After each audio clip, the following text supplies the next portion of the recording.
qu'à 16h, Marc Menant nous parle de la spiruline, une algue magique. Oh, plus que ça encore, il suffit de lire l'ouvrage de Jean-Louis Vidalot. Il est médecin. C'est à préciser parce que dans notre pays où il est bon d'avoir des références pour tenir des propos dissidents, c'est indispensable car sinon il apparaîtrait tout de suite comme un doux fantaisiste, un charlatan, voire un individu, comme on le disait tout à l'heure avec Jean-Marie Pelt, qui manque pas de diplôme non plus, comme un individu faisant le lit des sectes. Spiruline, l'algue bleue de santé et de prévention aux éditions du Dauphin. Petit clin d'œil à notre ami Chelala.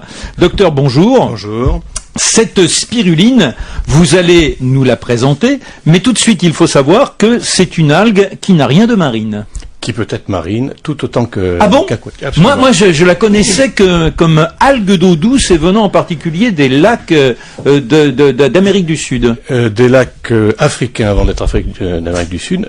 Cette algue, c'est tout simplement notre ancêtre. Essayez de vous souvenir. Il y a 3,5 milliards d'années... Je m'en souviens. Non, mais je suis pas d'aujourd'hui. Hein. Lorsque ce qui allait devenir notre planète n'était qu'une espèce de magma de lave et de poussière, le premier rayon de soleil qui a réussi à mobiliser un microcorpuscule qui déjà à l'époque faisait 1/10 de millimètre et qui était spiralé, on en a les preuves fossiles, a réussi à lui faire ce prodige physico-chimique sans lequel nous ne serions pas là, qui est la photosynthèse. C'est-à-dire qu'à partir d'un trait de lumière, d'un côté il a créé de l'oxygène et de l'autre côté de la matière et... Mais là, docteur, vous êtes en train de nous suggérer que la spiruline est l'ancêtre de tous les organismes vivants. Exactement. Alors, mais ça, on en est à peu près certain parce on en est certain, on a des preuves trophobolites, on a notamment des preuves. Alors, on l'appelle algue parce que c'est plus élégant, et c'est vrai que c'est la plus primitive de toutes les algues bleues, puis les algues lichens et les végétaux supérieurs, mais c'est tout autant au plan biologique la plus primitive des cyanobactéries, qui a donné naissance ensuite aux amibes, aux invertébrés, etc., et à l'homo sapiens que nous sommes. Elle est à l'origine de la lignée animale comme de la lignée végétale. Est-ce que ça pourrait sous-entendre qu'il y ait là tous les potentiels du vivant de telle sorte que ce qu'elle contient puisse permettre aux organismes de se régénérer, d'où l'idée d'algues miraculeuses? Très exactement. D'ailleurs, je sais que vous avez vu l'ouvrage, oui, et que vous avez pas été sans remarquer que j'insiste beaucoup sur un des constituants de la spiruline, la phycocyanine, qui est ce pigment bleu. On en parlera tout à l'heure. Je l'ai noté parce que, en plus, vous la développez beaucoup. Enfin, vous développez beaucoup cet élément vers la fin du livre. Hein. Pourquoi? Parce que précisément la seule différence entre la phycocyanine et l'hémoglobine, n'est-ce pas, qui est le sang, hein, c'est un petit atome au centre de cette molécule qui, dans un cas, est du fer, dans le cas du magnésium, et c'est la seule différence, c'est-à-dire que à partir d'une même cellule, on a créé tous les végétaux à base de chlorophylle ou tous les humains à base de sang rouge. Les mammifères en général. Hein. Jean-Louis Vidalot, je rappelle que vous êtes médecin. Pourrait-on dire... Non, ça c'est vrai alors.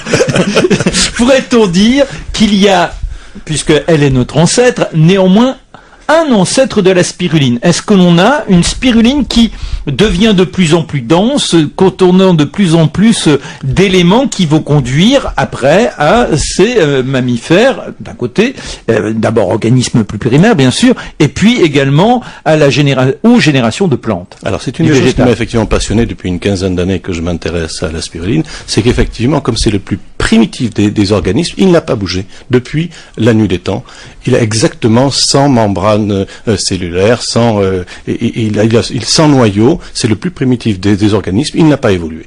Hein, on en a des preuves fossiles dans les bas-fonds en Australie, en Afrique du Sud, et notamment on a redécouvert la spiruline, comme vous le savez, il y a relativement peu de temps, dans le lac Tchad, lors de la grande sécheresse sahélienne, où il y avait une sécheresse où les gars même mouraient par millions qui s'étendait de la Haute-Volta, qui n'était pas encore le Burkina Faso, jusqu'au Mali, Niger, jusqu'au Soudan, et une équipe d'ethnologues, c'était pas des médecins, a découvert sur les bords du lac Tchad une peuplade, les Kanambous, qui était extraordinairement beau, floride, alors qu'il y avait la même sécheresse que partout ailleurs, et en les regardant vivre, tout simplement, je parle de Monique et de Maxime Brandilly, ils ont découvert que depuis la nuit des temps, ils se nourrissaient quasi exclusivement de cette petite boue verdâtre qui ramassait sur les bords du lac Tchad, qui faisait sécher au soleil, qu'ils appelaient le dié, et qui contenait tout ce dont l'organisme pouvait avoir besoin.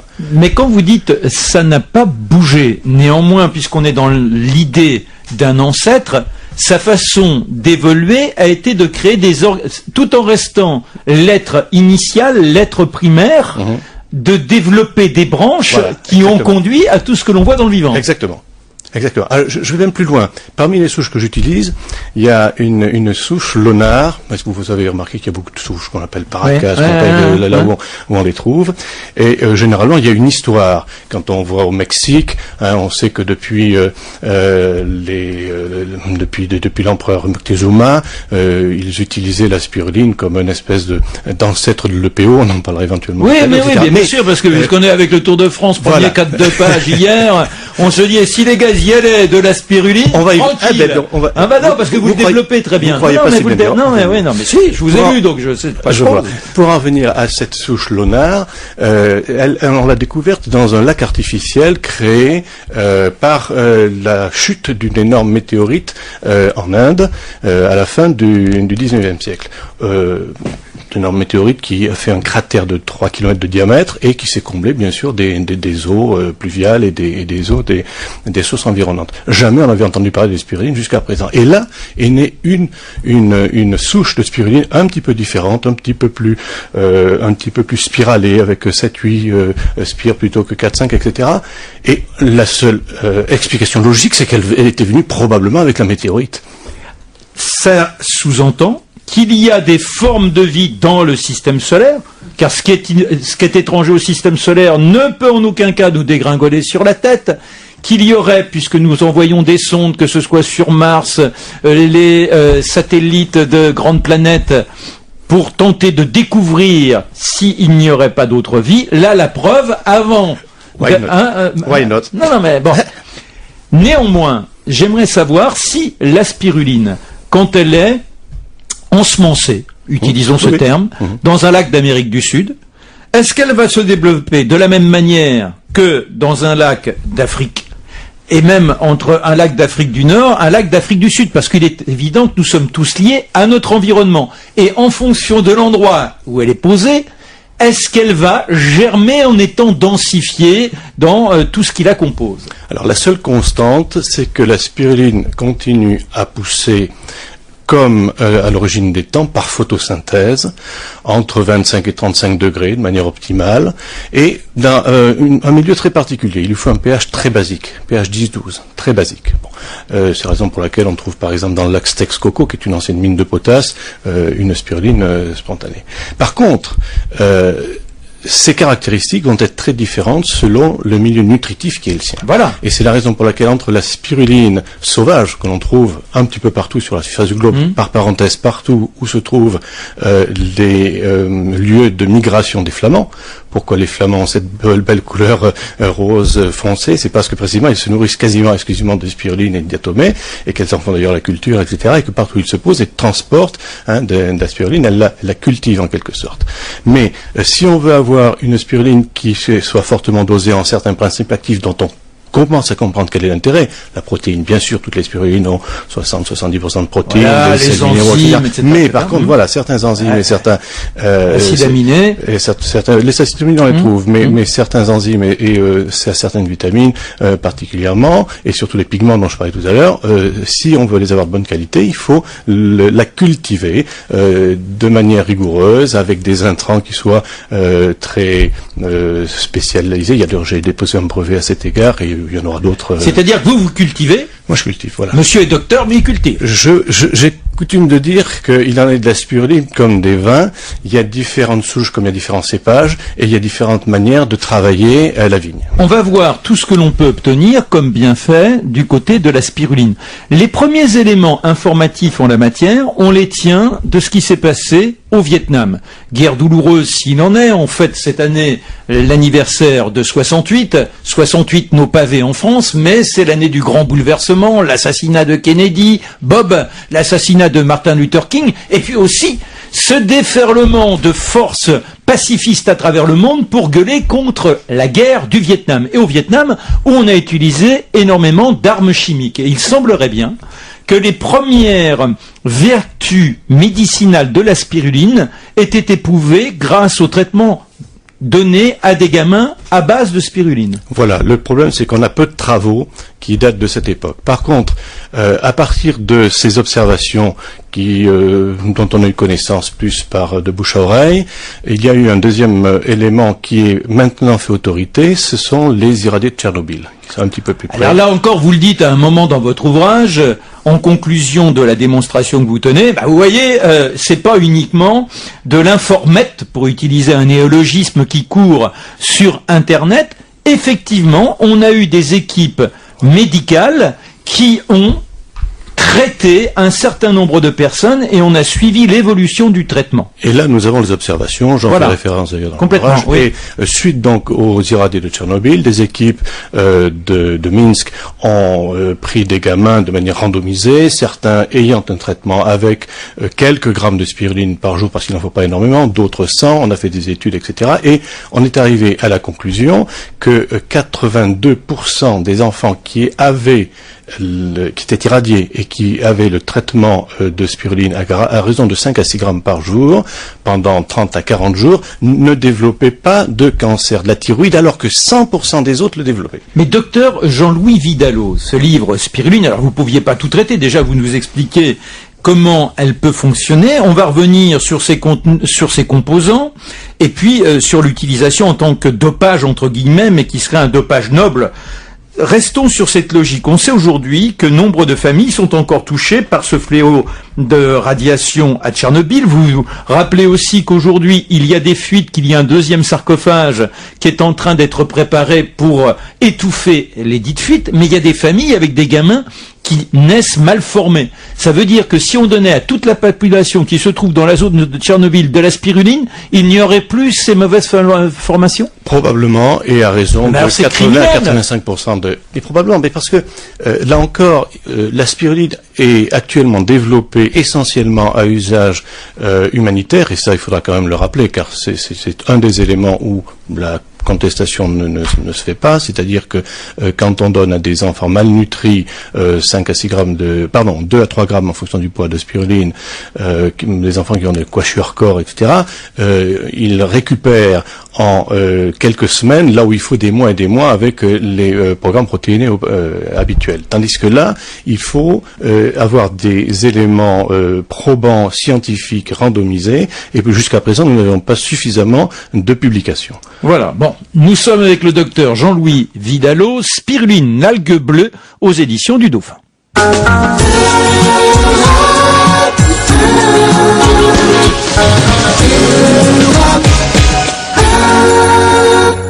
Il est 15h46. La spiruline, le docteur Jean-Louis Vidalot, le livre Spiruline donc aux éditions du Dauphin. On peut, à travers les travaux menés ici et là, je dirais presque de façon anarchique, parce que la communauté internationale ne s'est pas encore auto-convoquée en disant faisons en sorte de pouvoir répertorier ce que les uns et les autres trament dans leur recoin. Il n'en reste pas moins que parmi les grands principes actifs de la spiruline, il y a des oméga 3, mais surtout un très bon équilibre entre oméga 3 et oméga 6, sinon... Parfait. Parfait. Exact. Bon. Il y a du magnésium, il y a du zinc, il y a du fer. Et c'est très important parce qu'on a tous besoin de fer, et en particulier les sportifs et les femmes, mais si on prend du fer au premier degré en complémentation, ça ne fonctionne pas toujours, et à ce moment-là, en plus, ça a plutôt un effet oxydant. J'espère que tous les lecteurs auront la pertinence de votre analyse, parce qu'effectivement, vous avez mis le doigt sur quelque chose de très important. En quantité, il n'y a pas énormément de fer dans la spiruline par rapport à certains produits du commerce. Par contre, on se rend compte, et mon autre métier, en plus de la médecine expérimentale, c'est la médecine du sport, donc je suis des sportifs de haut niveau depuis plus de 30 ans, et effectivement, quand j'ai commencé à proposer de la spiruline en complément nutritionnel, alors que tous les produits pharmaceutiques ou fonctionnaient mal ou provoquaient des effets secondaires importants, j'étais surpris. Vous avez quelques cas que je... Oui. J'étais surpris. Non, en particulier, vous parlez d'une jeune femme Spirulina, c'est l'un des cas qui permet de mieux comprendre ce que l'on peut en attendre, qui était championne de judo, qui va se lancer dans le chatsu, hein, et toujours championne du monde de jiu-jitsu, voilà, d'ailleurs, hein, voilà. Bon. Et comment elle absorbe d'un seul coup le fer, alors que jusque-là, elle en était en panne. Justement, parce qu'il y a une excellente biodisponibilité, c'est-à-dire que tout le fer et la vitamine B9, l'acide folique qui est contenu dans la spiruline, et puisqu'ils sont complémentaires, est absorbé par l'organisme, alors que dans les préparations que l'on donne du commerce ou autre, il est éliminé pour la plupart avec des troubles digestifs, etc.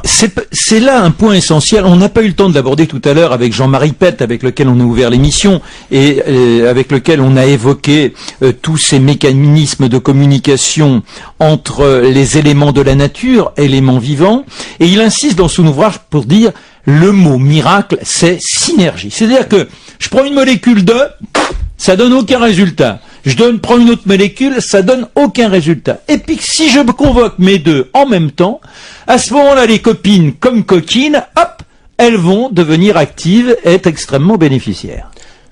Très exactement. Alors, la grande surprise que j'ai eue en écrivant cet ouvrage, car j'avais des documentalistes qui m'ont fait avoir accès à des sources qu'on nous cache, entre guillemets, c'est la carence micronutritionnelle considérable de l'alimentation qu'on nous propose aujourd'hui, qu'elle soit industrielle ou pas, tout simplement parce que la qualité des sols dans lesquels on cultive les fruits, les légumes, etc., c'est tellement appauvri en 50 ans que on a des carences micronutritionnelles. Or, on sait aujourd'hui, et je cite des auteurs qui font référence, on sait aujourd'hui que nombre de pathologies dégénératives, à commencer par le cancer, Alors vous dites que la spiruline, pour essayer de schématiser, après faut lire l'ouvrage, vous dites qu'elle donne plus de tonicité aux cellules tueuses, celles qui viennent cerner, puisqu'on fabrique tous des cellules cancéreuses, et aussitôt qu'elles pointent, il y a les gardiennes, hop, elles se présentent et elles disent « Ma coquine, on va s'occuper de toi », elles lui sautent dessus. Mais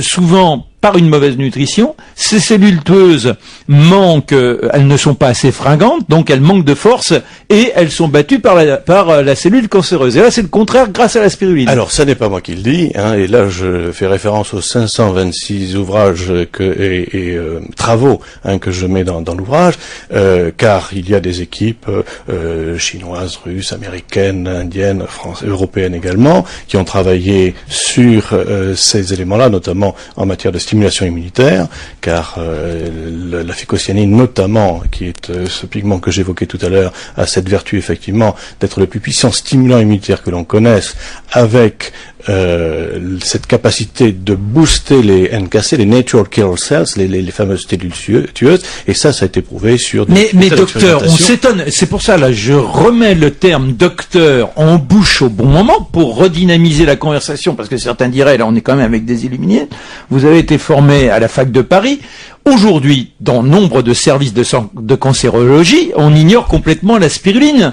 Et si je vous lis bien, et si je me fie aux travaux que vous rapportez, il devrait y avoir une évidence, et que tout à chacun menacé dans sa santé fasse appel à la spiruline. Alors, est-ce qu'il n'y a pas quelque chose Je vais faire une réponse qui a été faite sur des émissions qui sont passées sur TV5 et Arte il y a un an à peu près, qui était très bien faite sur la spiruline, où le directeur de l'Institut Pasteur de Ouagadougou, l'équipe qui était venue tourner ce reportage, posait la même question, comment se fait-il que les laboratoires, la communauté internationale s'y soient pas intéressés? Et la réponse très pertinente de ce confrère était laboratoire ne s'intéressera jamais à un produit ou une molécule qui ne peut pas être brevetée.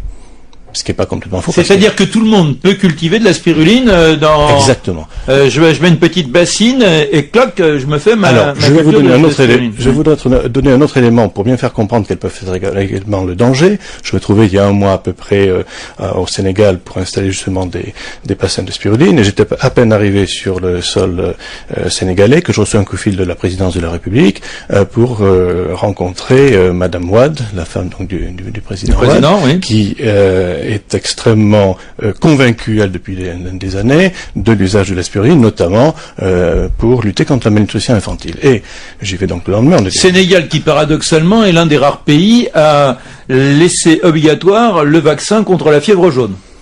Alors que l'on pourrait se dire que, bon, en l'occurrence, bon. Exact. Elle me raconte une aventure qu'elle venait d'avoir la semaine précédente, me disant qu'elle avait fait un petit tour d'Europe et surtout des États-Unis pour essayer de trouver de l'argent auprès des agences de l'ANU, notamment l'UNICEF, Fonds monétaire, etc., pour essayer de construire des bassins pour les enfants, et qu'elle s'était fait écombrer